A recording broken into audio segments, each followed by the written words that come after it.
Spices எல்லாத்தையும் போட்டு நல்லா வதக்குனதுக்கப்புறமா வெங்காயத்தை போட்டு வதக்கிக்கோங்க. அது கூடவே முந்திரி பருப்பு போட்டுக்கோங்க. இஞ்சி பூண்டு விழுது பச்சை வாசனை போட்டதுக்கப்புறம் தக்காளி போட்டுக்கோங்க. தக்காளிக்கு அப்புறம் குடமிளகாய் போட்டுக்கோங்க. அது கூடவே பீன்ஸ், கேரட் எல்லாத்தையும் போட்டு நல்லா வதக்கிக்கோங்க. அது கூடயே கைப்பிடி புதினாவும் கொத்தமல்லியும் போட்டுக்கோங்க. நல்லா வதக்குனதுக்கப்புறமா மஷ்ரூமையும் போட்டுக்கலாம். மஷ்ரூம் போட்டு நல்லா வதக்கிக்கோங்க.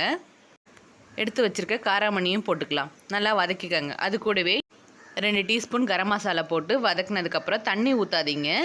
ஏன்னா மஷ்ரூம்லேயே நல்லா தண்ணி லீக் ஆகும். 1 ஸ்பூன் மிளகாய்த்தூள், 1 ஸ்பூன் தயிர், அது கூடவே 1 ஸ்பூன் உப்பு தேவையான அளவுக்கு போட்டுக்கோங்க. அடுத்து சீரக சம்பா அரிசி போட்டுக்க போகிறோம். இதை நாம் ஊரெல்லாம் வைக்க வேண்டாம். இந்த டம்ளரில் தான் 1 டம்ளர் அரிசி எடுத்திருக்கோம். அதுக்கு 2 டம்ளர் தண்ணி ஊற்றி நாம் மூடி போட்டு மூட போகிறோம். கிளறி விடாதீங்க. கிளறி விட்டால் அரிசி உடைய ஆரம்பிச்சிடும். 1 விசில் விட்டு எடுத்தால் மஷ்ரூம் பிரியாணி ரெடி. இந்த டைப்பில் செஞ்சு பாருங்கள். எப்படி வந்துச்சுன்னு சொல்லுங்கள்.